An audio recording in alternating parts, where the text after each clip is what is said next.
안녕하세요. 오늘도 사연살롱을 찾아주셔서 감사합니다.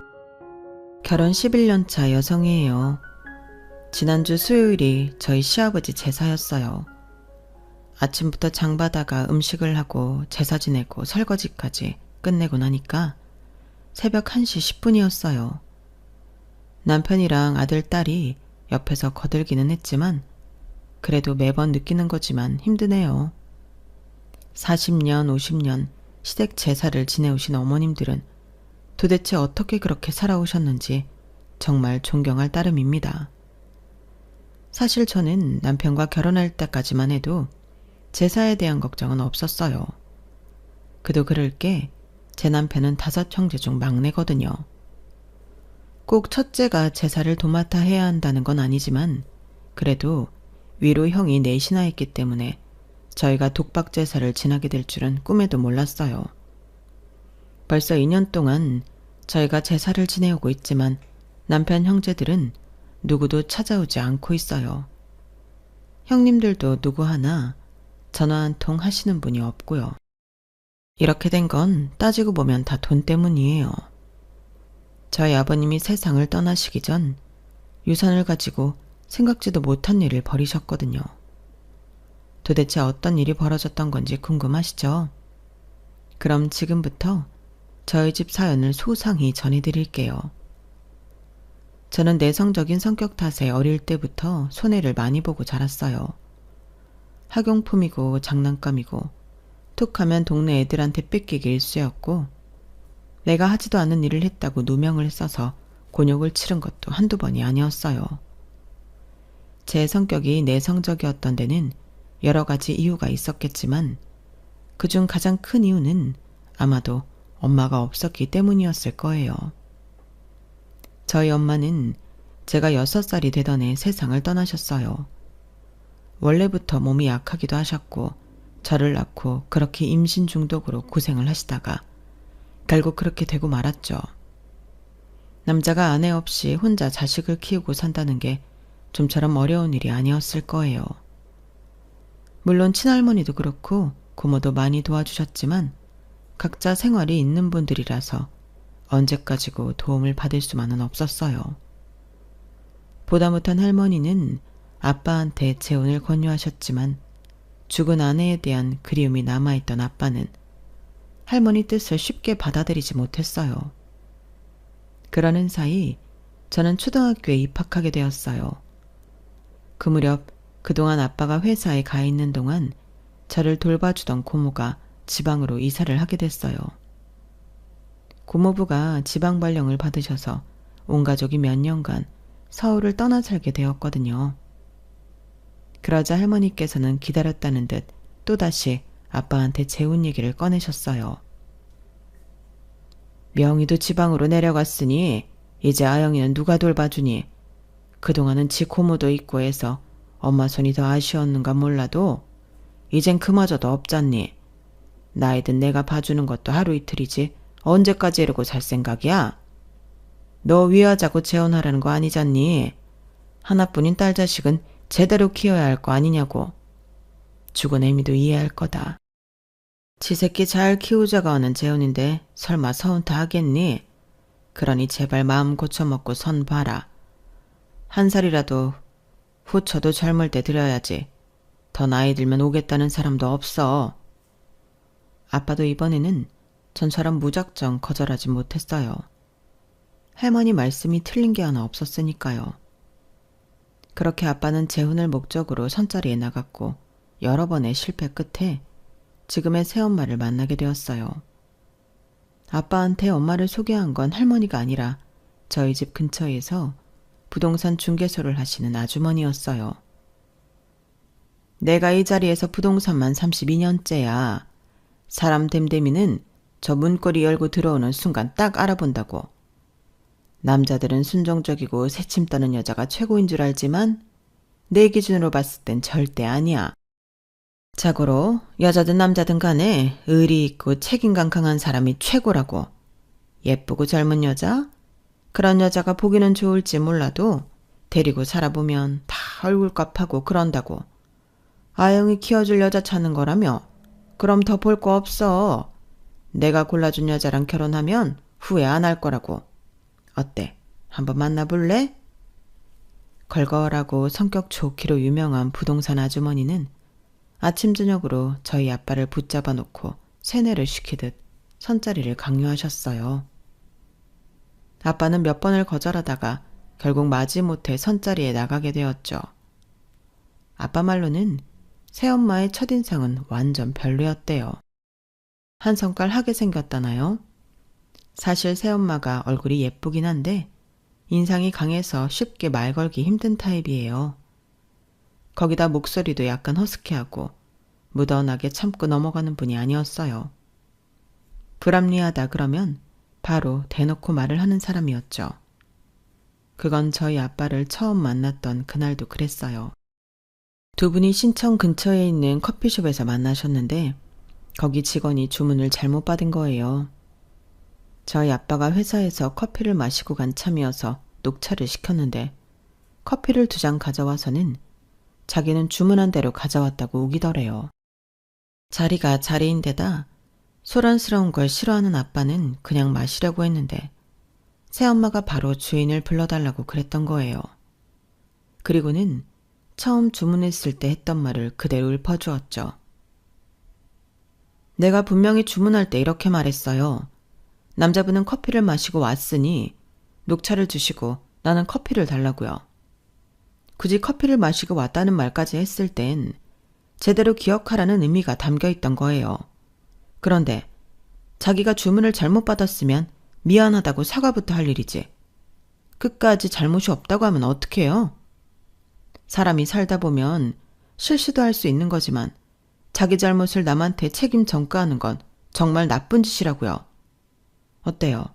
이래도 정말 잘못한 게 없어요? 그러자 직원은 얼굴을 붉히며 그제야 미안하다고 사과를 했어요. 그러자 주인이 사과의 의미로 찻값은 받지 않겠다고 하더래요. 그랬더니 새엄마가 딱 잘라 말했어요. 아니요, 그건 받으셔야죠. 흙 퍼서 장사하시는 거 아니잖아요. 저희는 마신 만큼 찻값을 지불할 겁니다. 사과 받았으니 됐어요. 초면에 좀 시끄러운 사건이 있긴 했지만 아빠는 그날 새엄마의 뚝 부러진 행동에 마음이 흔들리셨다나 봐요. 평소 우유부단하다는 말을 자주 듣고 사는 아빠로서는 절대 상상할 수 없었던 새엄마의 행동이 꽤나 부럽기도 하고 신기했던 거죠. 하지만 첫인상이 너무 강해서 부담됐던 것도 사실이었어요. 그래서 애프터 신청도 안 하셨던 거고요. 하지만 선을 보고 돌아온 그날부터 부동산 아주머니는 끈질기게 아빠를 몰아세우셨어요. 아니, 인상이 좀 강하면 어때? 사람이 됨됨이가 중요하지. 게다가 그쪽은 초혼인데 결혼 안 한 여자가 자식 달린 남자랑 살 결심을 하는 게 쉬운 건 줄 알아? 아영이 아빠, 현실을 직시해야지.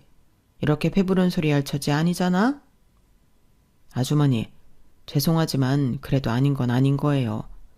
그분이 괜찮은 분인 건 저도 잘 알아요. 하지만 내 아이를 키워줄 사람인데 조금은 더 유하고 부드러운 사람이면 좋겠어요. 나 참 부드러운 게 좋으면 빵집 가서 생크림 케이크나 사드시구랴. 사람이 크림도 아니고 몸 부드러운 걸 찾아. 결국 그렇게 아빠의 재혼은 물 건너가나 했어요. 그런데 두 분이 인연이었던 건지 얼마 뒤 우연히 다시 만나게 됐지 뭐예요. 그날은 할머니가 아파서 못 오시는 바람에 아빠가 퇴근할 때까지 저 혼자 집을 지키고 있던 날이었어요. 하필 그날따라 집에 간식도 없어서 쫄쫄 굶고 있다가 아빠가 주고 가신 1,000원짜리 한 장을 들고 근처 슈퍼에 가게 되었죠. 사탕이랑 과자를 골라서 계산대에 올려놓고 1,000원짜리를 계산대에 올려놨는데 슈퍼 아줌마가 전화 통화를 하시며 돈부터 집어들곤 돈통에 넣으시더라고요. 그리고는 제가 올려둔 사탕이랑 과자를 보시고는 700원이라고 말씀하셨어요. 저는 미리 돈을 냈으니까 봉지에 넣어줄 때까지 가만히 기다리고 있었는데 아줌마가 버럭 소리를 치시 뭐예요. 예, 내가 700원이라고 했잖아. 왜 돈은 안 내고 가만히 서 있어? 너 돈 없어? 당시만 해도 내성적인 성격 탓에 할 말도 제대로 못하던 저는 기어들어가는 소리로 아까 1,000원 냈는데요 라고 말을 했지만 아주머니는 오히려 더 화를 내셨어요. 어머머, 얘 좀 봐. 네가 언제 돈을 냈어? 얘, 너 거짓말하면 경찰 부른다? 돈 낼 거면 내고 안 낼 거면 얼른 가. 그 말의 순간 저는 울음을 터뜨렸고 슈퍼 아주버니는 재수없이 애가 왜 우냐며 손으로 저를 툭툭 치며 짜증을 내셨어요. 그런데 그때 제 뒤에 있던 언니가 아주머니 손을 탁 쳐내더니 한마디 하는 거예요. 왜 애를 때려요? 애가 돈 냈다고 그러잖아요. 돈을 냈는지 안 냈는지 돈통부터 열어보고 확인할 일이지. 왜 엄한 애를 자꾸 그러냐고요? 그러자 슈퍼 아주머니는 저랑 그 언니를 번갈아 보더니 니네 엄마니? 하고 묻더라고요. 그 말에 제가 고개를 가로저었더니 다시 의기양양한 표정으로 화를 내셨어요. 아니, 그쪽이도 아닌데 왜 끼어들어서 난리야? 내가 안 받았으니까 안 받았다고 하는데 그쪽이 뭘 안다고 따지냐고. 별 미친 여자를 다 보겠네. 그쪽한테 물건 안 파니까 나가요. 어서 나가라고. 예, 너도 돈 낼 거 아니면 가라. 그러자 언니는 주먹으로 계산대를 팍 치더니 소리쳤어요. 얘가 낸 1,000원 돌려주기 전엔 못 가요. 어머머, 뭐 이런 여자가 다 있어. 받지도 않은 돈을 내가 왜 줘? 받았는지 안 받았는지 돈통도 확인 않고 어떻게 알아요? 확인부터 하고 말하시라고요. 진짜 어이가 없어서. 좋아. 내가 아까 돈통 정리하면서 1,000원짜리를 20장 넣어놨어. 세어봐서 21장이 안 나오면 그땐 가만히 안 있을 줄 알아. 그렇게 해서 슈퍼 아주머니는 저와 언니가 보는 앞에서 1,000원짜리를 꺼내서 천천히 숫자를 붙여가며 세었어요. 그런데 20장을 세고도 한 장이 남지 뭐예요. 아니, 이게 왜 한 장이 더 있지? 이상하네. 거봐요. 얘가 돈 낸 거 맞잖아요. 그러게 왜 확인도 않고 사람을 의심부터 해요? 애한테 사과하세요. 슈퍼 아주머니는 난처한 표정으로 저를 보시더니 한숨을 푹 쉬고는 퉁명스럽게 미안하다 라고 하셨어요. 하지만 그 모습은 누가 봐도 사과를 하는 모습은 아니었어요. 귀찮으니까 이거나 먹고 떨어지라는 느낌이었죠. 제 뒤에 있던 언니도 그렇게 느꼈는지 그게 무슨 사과냐며 다시 제대로 사과하라고 소리쳤어요. 그 바람에 슈퍼 아주머니는 빽 소리를 질렀고 결국 큰 싸움으로 번지게 되었어요. 동네 사람들까지 몰려들 정도로 말이죠.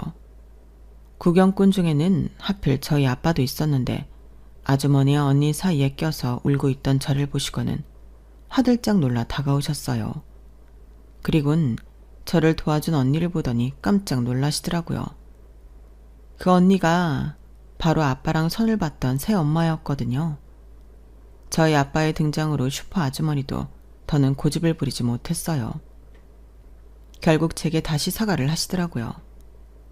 그날 집으로 돌아온 아빠는 저를 통해 슈퍼에서 있었던 일을 전해 들으시곤 생각에 잠기셨어요. 그리고 며칠 뒤 새엄마를 불러서 셋이 아빠 차를 타고 과천 대공원으로 놀러 갔어요. 슈퍼에서 일이 있던 날 아빠가 새엄마한테 전화해 고맙다는 인사를 하고는 혹시 다시 만나볼 수 있겠냐고 물었다더군요. 그렇게 다시 만나게 된 아빠와 새엄마는 그해 가을에 결혼식을 올리셨어요. 결혼 전에 새엄마를 만나본 할머니랑 고모는 사람이 보인다고 결혼을 반대하셨지만 아빠가 강하게 밀어붙여서 결혼을 강행하셨어요. 저도 새엄마가 싫지 않더라고요. 아무래도 슈퍼에서 저를 도와준 일이 뇌리에 박혀서 그랬는지 모르겠지만요. 결혼식에는 아빠한테 새엄마를 소개해 주었던 부동산 아주머니도 오셨어요. 저희 아빠가 해드린 멋진 정장을 입고 말이죠. 회사원으로 살던 새엄마는 결혼 후 일을 그만두고 전업주부로 사셨어요.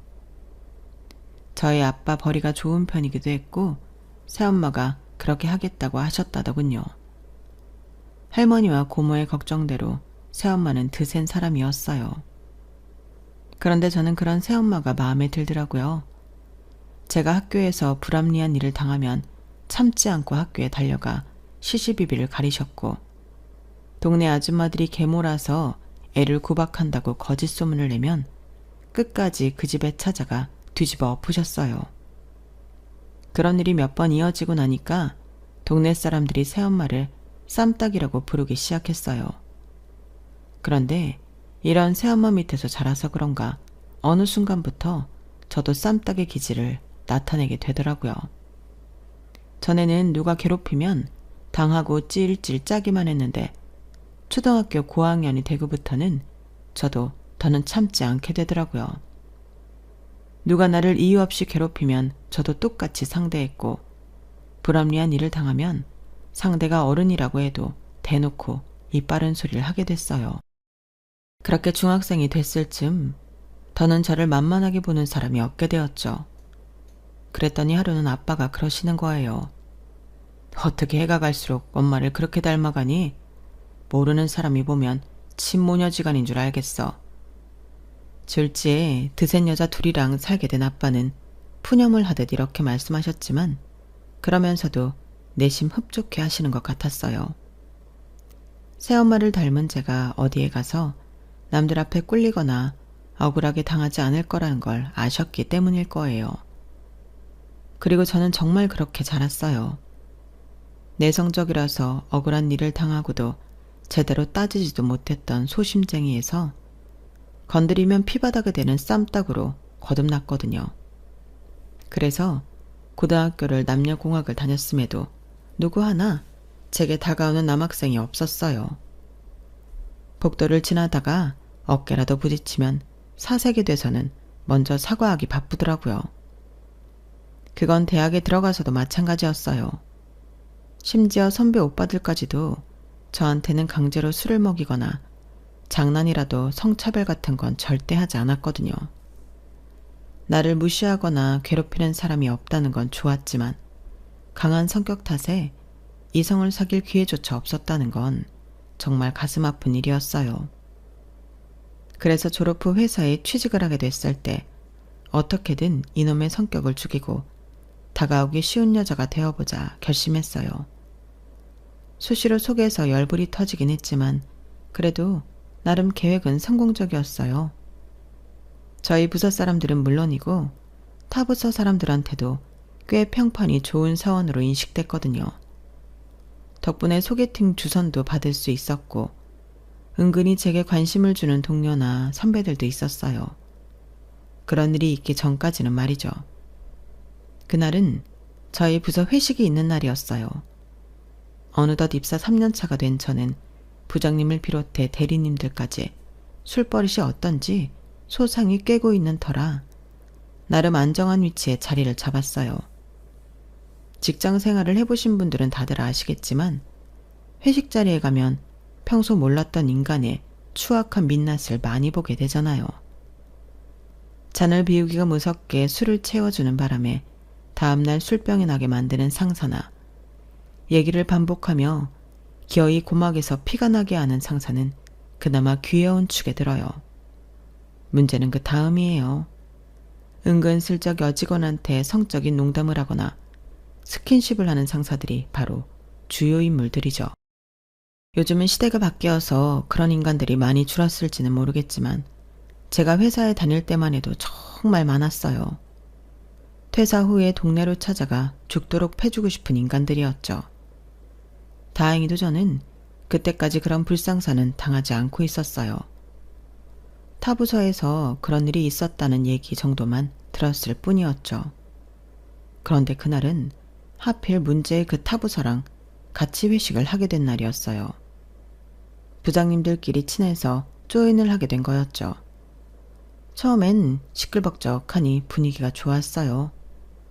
타 부서라고는 해도 칸막이 너머로 대화도 다 들릴 정도로 가까운 거리라서 그냥 한 식구나 다름없었고 업무 협력도 자주 하는 편이라서 친한 사람들도 꽤 있었거든요. 그렇게 1차를 마무리 지어가던 무렵 일이 터진 거예요. 우리 부서 신입 여직원한테 타 부서 과장님이 슬슬 작업을 걸기 시작한 거였죠. 자기 딸 정도밖에 안 되는 여직원의 어깨를 끌어안고 얼굴을 비벼대며 술을 따르라고 하질 않나. 급기야 그 더러운 손을 여직원 가슴 쪽으로 축 늘어뜨리고 손가락을 까닥까닥 움직이더라고요. 어린 여직원은 마치 보아뱀한테 온몸이 꽁꽁 묶인 아기 사슴같이 겁에 질린 채 울기 일보 직전이었어요. 직장생활 3년차였지만 그런 광경을 눈앞에서 처음 본 저로서는 속이 울렁거리기 시작했어요. 저희 부서 사람들은 다들 심각한 표정이 되어 있는데 타부서 사람들은 익숙한 일이냥 아무 반응이 없더라고요. 저는요, 솔직히 그게 더 화가 났어요. 어떻게 이런 상황이 아무렇지 않을 수 있느냐고요. 그동안 얼마나 저런 더러운 짓거리를 자주 해댔으면 다들 면역이 됐느냐 이 말이에요. 순간 울컥한 저는 쌈딱의 본능이 되살아나면서 자리에서 벌떡 일어났어요. 그리고는 더러운 타부사 과장한테 소리를 치려는데 저보다 반박자 빠르게 누군가 소리를 치지 뭐해요. 김 과장님, 지금 뭐 하시는 겁니까? 어린 여직원한테 성추행을 하시는 겁니까? 그 말에 사람들의 시선은 다들 역겨운 과장님한테 쏟아졌어요. 그러자 슬금슬금 여직원 어깨에 두르고 있던 팔을 내리더군요. 그리고는 표정을 싹 바꾸고는 되어 소리친 남자 직원한테 한 소리를 했어요. 아니 정대리, 내가 뭘 어쨌다고 그래요? 누가 보면 내가 파렴치하게 여직원 건드리는 사람으로 보겠어요? 당장 사과하세요. 그러자 정대리님은 황당하다는 듯 과장을 노려보며 말했어요. 제가 왜 과장님한테 사과를 합니까? 그리고 방금 여직원한테 한 짓 여기에 있는 사람들이 다 봤는데 뭘 아무 짓도 안 했다고 그러세요? 허, 이거 참 엄한 사람을 잡고 그러네. 이봐 이 대리, 내가 방금 성추행을 했어? 서 팀장, 자네도 그렇게 생각해? 과장의 말에 타부서 직원들은 하나같이 아무 말도 못한 채 난처한 표정을 지었어요. 평소에 저 부서 사람들이 어떻게 지내고 있는지 한눈에 알겠더라고요. 죄 지은 놈 앞에서 오히려 정의의 칼을 뽑은 직원을 바보로 만드는 분위기였어요. 다들 아무 말도 안 하자 여직원을 위해 소리쳤던 저희 부서 정대리님만 이상한 사람이 되는 분위기였어요. 우리 부서 사람들조차도 웅성웅성 대기만 할 뿐 누구 하나 정대리님을 돕는 사람이 없더라고요. 그래서 제가 대신 총대를 맸지 뭐예요. 정대리님 말이 맞아요. 방금 전까지 과장님께서 서하연 씨 어깨에 팔을 두른 채 손가락으로 가슴을 툭툭 건드신 거 저도 똑똑히 봤습니다. 이건 엄연히 성추행입니다. 평소 좋은 게 좋은 거라는 식으로 사람 좋게 굴던 제가 따박따박 옆 부서 과장의 잘못을 지적하자 저희 부서 부장님을 비롯해 말단 사원들까지 놀라는 표정이었어요. 상황이 이렇게 되자 타부서 과장님은 태도를 바꿔서 별일 아니다라는 식으로 말했어요. 에이, 또 무슨 말을 그렇게 하나? 내가 언제 가슴을 만졌다고 그래? 그저 딸 같아서 격려해주다가 실수로 한번 닿았나 보지. 말 같지도 않은 뻔뻔한 변명에 순간 꼭지가 확 돌더라고요. 실수요? 그걸 어떻게 실수라고 하세요? 전요, 과장님 손가락이 피아노 치는 줄 알았어요. 어쩌다 한번 친 것도 아니고 손가락 5개를 그렇게 휘둘러 놓고 실수라니. 그걸 누가 믿어요? 그리고 딸 같아서 그러셨다고요? 과장님은 평소에도 따님 가슴에 손대십니까? 격려를 하시려거든 말로 하시면 될걸. 상대가 원치 않는데도 왜 굳이 몸으로 하시냐고요. 그래놓고 반성도 안 하시고 오히려 정대리님한테 사과를 하라니 이게 말이 된다고 생각하십니까? 저는 이번 일은 그냥 넘어가면 안 된다고 생각합니다. 반성하지 않는 사람은 자신의 잘못에 합당한 처벌을 받아야 된다고 생각하고요. 앞으로 또다시 이런 일이 벌어지지 않도록 공개 사과를 요구합니다. 제 말이 끝나자 거기에 있던 부장님 2분을 비롯해 모든 직원들이 입을 떡 벌린 채 저를 바라봤어요. 상황이 이렇게 커지자 부장님 2분은 얼굴이 일그러졌고 사고를 친 과장놈은 얼굴이 하얗게 질렸어요. 그날 회식은 그렇게 끝나고 말았고요. 다음날 제가 출근을 하자 평소와 달리 저희 부서 사람들이 저를 경계하는 눈빛을 보내더라고요. 말로는 잘했다고, 용기 있는 모습에 감탄했다고 했지만 눈빛은 우리 부서에 시한폭탄이 있었구나 하는 생각을 하는 것 같더라고요. 결국 그 일로 옆 부서 과장은 지방협력사로 자천되었고 공개 사과 대신 성추행을 당한 여직원에게 유급 휴가와 위로금이 지급됐어요. 그리고 저는 순식간에 쌈딱으로 등극해 기피 대상이 되어버렸죠. 하지만 잃는 게 있으면 얻는 게 있다고 평판은 잃었지만 남편은 얻게 되었어요. 그날 제일 먼저 여직원을 위해 용기 냈던 정대리님과 사귀게 되었거든요. 바로 연애를 시작한 건 아니고 그 일로 제가 사람들한테 따돌림 아닌 따돌림을 받자 정대리님이 저랑 밥도 같이 먹어주고 업무적으로도 많이 도와주셨거든요. 그렇게 함께하는 시간이 늘다 보니 자연스레 연애 감정이 생겨났고 비밀 연애를 시작하게 된 거였죠. 저희 회사가 사내 연애를 반대하는 건 아니었지만 괜히 알려지면 말들이 나올까봐 비밀로 했던 거예요. 더군다나 그렇게 정대리님과 2년 가까이 연애를 하다가 대리를 단지 1년 만에 결혼식을 올렸어요. 그때는 남편이 이미 다른 회사로 이직을 한 때라서 사내 연애라고 한 소리 들을 일은 없었어요. 회식 자리 사건 이후 본성을 들켜버린 저는 에라 모르겠다는 심정으로 본래의 모습대로 회사 생활을 해나갔기 때문에 제 평판은 극과 극을 달리게 되었어요. 그러거나 말거나 저는 그리 사내 분위기에 영향을 받지 않았지만요.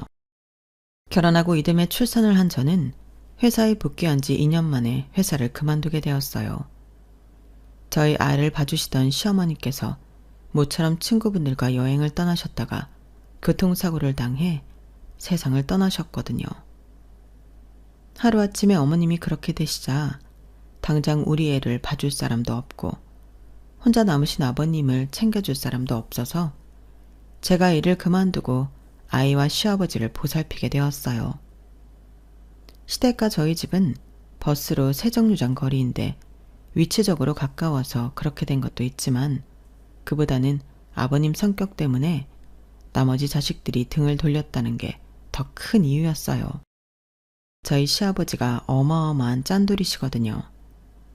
저희 아버님은 자식들이 결혼할 때 도움을 주시기는커녕 그동안 먹이고 입히고 공부까지 시켜줬으니 그에 대한 보상을 해달라고 당당히 요구하시는 분이셨어요. 명절 때 식구들이 모일 때도 어린 손주들한테 용돈 한 번 주시는 적이 없으셨고 어머님한테도 제대로 된 옷 한 벌 사주시는 적이 없는 분이라서 자식들한테 미움을 받고 계셨거든요.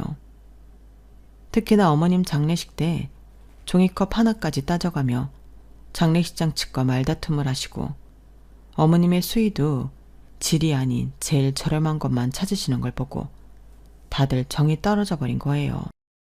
솔직히 저도 시아버지에 대해 그리 좋은 감정은 없어요. 그래도 다들 안 하겠다고 하니까 어쩔 수 없이 총대를 맨 셈이었죠. 그런데도 아버님은 제가 집에 찾아갈 때마다 얼마나 잔소리를 하시나 몰라요. 막내야, 넌 그릇 몇 개 씻는데 무슨 물을 그렇게 펑펑 쓰냐? 물 부족 국가에서 그래도 되는 거냐? 아버님, 비누거품은 헹궈야 할 거 아니에요. 이거 다 아버님 입에 들어갈 것들인데 대충 헹궜다가 병 나시면 그때 병원비랑 약값이 더 든다는 건 왜 모르세요? 아니 너는 어른이 말을 하는데 어쩜 그렇게 한마디도 안 지냐? 네 집에선 시아버지한테 그러라고 가르치더냐? 아버님, 지금 하신 그 말 반칙이에요. 다른 건 몰라도 부모는 건드리면 안 되죠. 앞으로는 그러지 말아주세요. 저한테 못마땅하신 게 있으시면 그냥 저만 욕하시라고요. 다음에 또 그러시면 그땐 정말 저 안 참아요. 한마디도 안 지는 막내 며느리 앞에서 아버님은 혀를 끌끌 차시며 그러셨어요. 아이고, 내가 막내 며느리를 들은 게 아니라 상전을 드렸네. 말은 그렇게 하시면서도 이후로는 저를 혼내실 때 제 친정 부모님을 걸고 넘어지는 적은 단 한 번도 없었어요. 비록 아버님과 제가 자주 부딪히긴 했지만 그래도 서로에게 비수를 꼽는 말이나 행동은 하지 않았어요. 그마저도 안 했다면 아마 아버님 댁에 자주 찾아가지도 않았을 거예요. 제가 해가는 밑반찬을 드시고는 면전에 대고 맛이 없다고 타박을 하시면서도 며칠 뒤 와보면 양념 하나 남기지 않고 깨끗하게 다 드시곤 하셨어요. 계절이 바뀔 때마다 제철 과일을 사다 드리면 가정주부가 무슨 돈을 그리 헤프게 쓰냐고 한 소리 하시면서도 며칠 뒤 와보면 깔끔하게 싹 드셔서 흔적조차 없더라고요.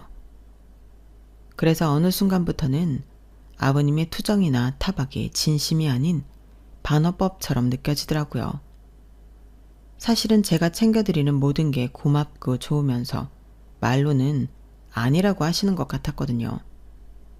물론 가끔은 그게 조금 과해서 아버님이랑 말다툼을 벌이게 됐지만 말이에요. 아버님은 청개구리 같아요. 좋으면 그냥 좋다고 하시면 되지. 왜 항상 반대로 말하세요? 그러니까 아주버님들이랑 형님들이 안 찾아오는 거잖아요. 잘해주고도 욕먹는데 누가 잘하고 싶은 마음이 들겠어요? 넌 또 아침부터 시애비 타박이냐? 하여간에 버르장머리하고는. 안타까워서 그러죠. 아버님이 사시면 얼마나 사시겠어요. 살아 계실 때 자식들 효도 받아가며 누릴 거 누리고 사셔야지. 왜 이렇게 외롭게 사는 걸 자처하시냐고요. 외롭긴 누가 외로워. 너처럼 버르장머리 없는 막내 며느리가 하루가 멀다 하고 찾아와 괴롭히는데 외로울 시간이 어딨냐고. 외롭고 싶어도 그럴 틈이 없어. 안타까운 마음에 저도 모르게 버릇없이 말을 했지만 아버님은 이마저도 즐거우신 듯 했어요. 말은 퉁명스럽게 하시면서도 눈은 웃고 있으셨거든요. 남편을 제외한 4명의 아주버님이 아버님을 찾지 않는 데는 각자 이유가 있었어요. 어머님이 돌아가실 때 아버님이 돈을 따져가며 뭐든 싼 걸로 장례를 치렀기 때문이라는 말은 허울에 불과했거든요. 큰아주버님은 아들 유학 보낼 때 아버님께 손을 벌렸더니 돌대가리를 외국에 내놓는다고 수석이 되는 줄 아느냐며 거절하시는 바람에 사이가 틀어졌어요. 특히 형님과 조카들은 그 일로 본가의 발길을 뚝 끊을 정도였어요. 저도 결혼식 때 한 번 보고 어머님 장례식 때 한 번 봤을 정도니 말 다 했죠. 그리고 둘째 아주버님은 형님이랑 결혼할 때 아버님이 강하게 반대를 하셔서 틀어졌고, 셋째 아주버님은 하시던 닭갈비집이 조류 파동으로 휘청했을 때 아버님께 도움을 청했지만 매몰차게 거절하셔서 반감이 생겼고, 넷째 아주버님은 전에 사귀던 여자 쪽에서 자가 아파트로 신혼집을 요구하는데 상견례 자리에서 아버님이 상대 부모한테 반반한 얼굴 가진 딸 팔아서 장사할 생각이냐고 팩폭을 날리셨던가 봐요. 그 일로 넷째 아주버님은 파혼을 하게 되었고 아직까지도 결혼을 못한 채 혼자 살고 계세요. 이렇듯 각자의 사정으로 아버님과 등을 돌리는 바람에 아직까지 아버님과 큰 문제가 없었던 제 남편만 아버님을 챙기는 중이랍니다. 저는 뭐 남편 잘못 만난 죄로 이러고 사는 거고요. 그런데 사실 따지고 보면 아버님이랑 대화를 하다 보면 말다툼을 하면서도 은근히 재미는 있어요. 아버님 놀리는 재미도 쏠쏠하고요.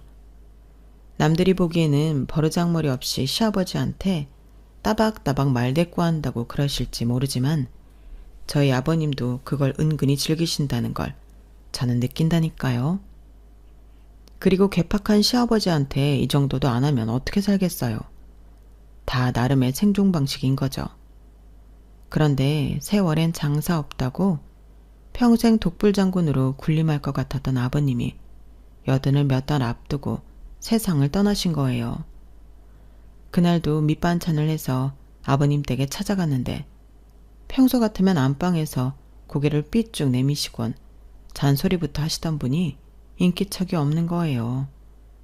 아직 주무실 리는 없는데 웬일인가 싶어 안방에 들어가 봤더니 주무시던 채로 세상을 떠나셨더라고요. 이내 남편한테 전화를 하고 구급차를 불렀습니다. 아버님이 돌아가셨다는 소식에 아주버님들과 형님들은 속속히 장례식장으로 달려왔고 그렇게 아버님의 마지막을 온 가족이 보내드릴 수 있었어요. 장례를 마치고 다음 날 기진맥진해서 집에 누워있는데 순간 아버님이 돌아가시던 날 제가 들고 갔던 삼계탕과 밑반찬을 식탁 위에 그대로 올려놓은 게 기억이 나더라고요. 날도 더운데 다 상했겠다 싶어 부랴부랴 아버님 댁으로 갔어요. 그런데 세상에, 평소에 발길도 두지 않던 아주버님들과 형님들이 다들 모여있지 뭐예요. 뭘 찾는 건지 서랍이란 서랍은 다 열어젖히고 아주 난리도 아니더라고요. 그러다 큰형님이 저를 발견하고는 대뜸 그러는 거예요. 막내 동서, 잘 왔어. 동서도 같이 찾아봐. 글쎄 아버님이 금고에 유산을 남기셨다지 뭐야. 하여간에 놓친애하고는 비밀번호만 딸랑 알려주면 어떡해. 금고 위치를 알려줘야지. 암튼 지금 다들 금고 찾고 있으니까 동서도 빨리 찾아봐. 아, 그거라면 제가 어디 있는지 알아요. 아버님이 도둑 들지 모른다고 보일러실에 숨겨두셨거든요. 제 말이 떨어지기가 무섭게 아주버님들은 보일러실로 달려갔고 곧이어 아버님의 낡은 금고를 들고 오셨어요. 아버님은 자신의 죽음을 감지하셨던 건지 돌아가시기 전날 5 아들 모두한테 문자를 보내셨어요. 아버님 같은 문자 내용이었죠. 사랑한다거나 미안하다거나 하는 말도 없이 딸랑 금고번호 땡땡땡땡땡땡이 다였어요. 제가 시집 오기 전부터 아버님은 모든 중요한 문서와 통장을 금고에 담아두는 버릇이 있었는데 신혼 초에 형님들이 그런 농담을 하는 걸 들은 적이 있어요. 아버님 돌아가시고 저 금고 열어보면 엄청난 금은 보화가 들어있을지 모르겠다고요. 그래서 아버님 몰래 그 금고를 두고 도깨비 주머니라고 부르곤 했는데 오늘에야 그걸 열어보게 되었네요. 다들 숨을 죽인 채 첫째 아주버님이 다이얼을 돌리는 걸 바라보고 있었어요. 그렇게 열린 금고에는 생각처럼 금덩이나 돈다발 같은 건 나오지 않았고 대신 누런 봉투와 집문서만 딸랑 놓여 있었어요. 그런데 그 누런 봉투 속에 생각지도 못한 통장과 노트가 들어있어서 자식 며느리들이 충격에 빠지게 됐지 뭐예요. 통장은 첫째 아들부터 막내까지 총 5개였어요. 아주버님들은 앞다퉈 자신의 이름이 적힌 통장을 집어들고는 안을 살폈어요. 저 역시도 제 남편의 이름으로 된 통장을 살펴보았고요. 그런데 그 안에 상상하지 못했던 액수의 돈이 들어있지 뭐예요. 반면에 형님들과 아주버님들은 한숨을 쉬며 실망하는 눈치였어요. 아버지도 참 고작 돈 1,000만 원을 유산이라고 주신 거야? 뭐야, 형은 1,000만 원이나 들어있어? 난 꼴랑 200이야. 둘째 형은 얼마 들었어? 난 2,500. 넷째 너는 얼마 있냐? 난 빵원. 그러자 사람들 눈이 제게 쏠렸어요. 급기야 둘째 형님이 통장에 얼마나 들었냐고 물으시더라고요. 저는 쉽게 말이 떨어지지 않았어요. 그도 그럴 게 제 손에 들린 통장에는 엄청난 금액이 찍혀 있었거든요. 자그마치 27억 8천만 원이요. 그 말에 그 자리에 있던 사람들은 다들 눈이 휘둥그레졌어요. 아니 왜 막내 동선에만 그렇게 많이 주셨대? 사람 차별을 해도 그렇지 어떻게 첫째인 우리 아이보다 막내한테 유산을 더 주느냐고. 여보, 어디 더 뭐 없는지 찾아봐. 얼른! 그제서야 사람들 시선은 아버님의 낡은 노트에 닿았어요. 노트를 펼치자 마치 일수쟁이가 일수 주고 기록 남긴 것처럼 매주 아버님 댁에 찾아온 자식과 며느리 이름과 정확한 횟수가 적혀 있더라고요. 그리고는 공책 말미에 이렇게 적혀 있었어요. 집은 팔아서 5 아들이 똑같이 나눠갔고 현금은 5 자식들이 내 집에 찾아온 수만큼 통장에 차등해서 남기겠다. 그리고는 제게 따로 고맙다는 인사를 남기셨더라고요. 시애비 굶을까봐 하루가 멀다 하고 찾아와줘서 고마웠다고요. 한마디로 저희 집 통장에 돈이 많이 들어있던 이유는 그만큼 우리 부부가 아버님을 자주 찾아뵈었기 때문이었어요. 통장에 돈이 입금되기 시작한 건 어머님 장례가 끝나기도 한 달쯤 지난 시점이었어요. 저희 부부를 제외하고 다른 형제들의 발길이 끊어진 시점이었죠. 그러니 당연히 저희가 제일 많은 금액을 배당받을 수밖에요. 상대적으로 아버님 댁을 찾지 않았던 넷째 아주버님은 한 푼도 받을 수 없었고요. 아버님은 이러한 내용을 이미 문서화해서 공증까지 받아놓았고 모든 통장의 비밀번호는 자식들의 생일로 되어 있었어요. 집을 판 돈을 모두에게 남겨주셨지만 사실 집값은 얼마 되지 않았어요. 세금을 제하고 나니 정말 푼돈에 불과했거든요. 그마저도 다섯이 똑같이 나눠야 해서 다들 불만이 이만저만이 아니었어요. 저희 부부한테 그 많은 돈을 유산으로 받았으면서 푼돈까지 챙기려 드냐고 볼멘 소리까지 하더라고요. 그래서 제가 딱 잘라 말씀드렸어요. 집 한 돈은 자식 모두가 받아야 하는 아버님 마음이고요. 통장의 돈은 아버님을 향한 자식의 마음인 거예요. 아주버님들과 형님들은 아버님께 마음을 주지 않았으면서 왜 저희 탓을 하세요? 인생에 공짜는 없는 거예요. 그러니까 제 남편 몫은 제대로 쳐주세요. 제가 너무 욕심을 부린다고 하실지 모르겠지만 제가 수년간 지켜봐온 아버님을 생각하면 이 정도는 약한 거예요. 늘 투덜거리고 트집을 잡으면서도 제가 사다 드리는 건 뭐 하나 허투루 여기지 않으시고 챙기시던 모습이 늘 안쓰러웠거든요. 자신을 찾지 않는 나머지 자식들을 그리워하며 늘 베란다에 서서 골목 입구를 바라보시던 아버님 모습이 아직도 눈에 선해요. 그렇게 오랜 시간을 기다렸는데도 찾지 않았으면서 돈만 챙기려 드는 건 욕심이죠. 안 그런가요? 그래서 한 푼도 더 주고 싶지 않았어요. 아버님이 돌아가시고 2년이 넘었지만 아직도 아버님 목소리가 들리는 것 같아요. 돈을 받았으면 값을 해. 이렇게 말이죠. 그래서 이렇게 더운 날씨에도 불구하고 제가 독박 제사까지 지내고 있는 거 아니겠습니까? 제사밥이라도 챙겨드려야 아버님이 본전 생각이 안 나실 테니까요. 물론 저 위에서 제가 차려드린 제사상을 보시며 툴툴대며 잔소리를 하시겠지만 뭐 어쩌겠어요. 상 차리는 사람 마음인걸요. 안 그런가요, 아버님? 지금까지 제 사연을 들어주셔서 감사합니다. 아버님 생각하며 남편과 가족과 잘 살아보겠습니다. 오늘도 행복하세요. 여러분, 사연 댓글에 응원과 현명한 조언 부탁드려요. 좋아요와 구독은 저에게 큰 힘이 됩니다. 오늘도 좋은 일 가득하세요.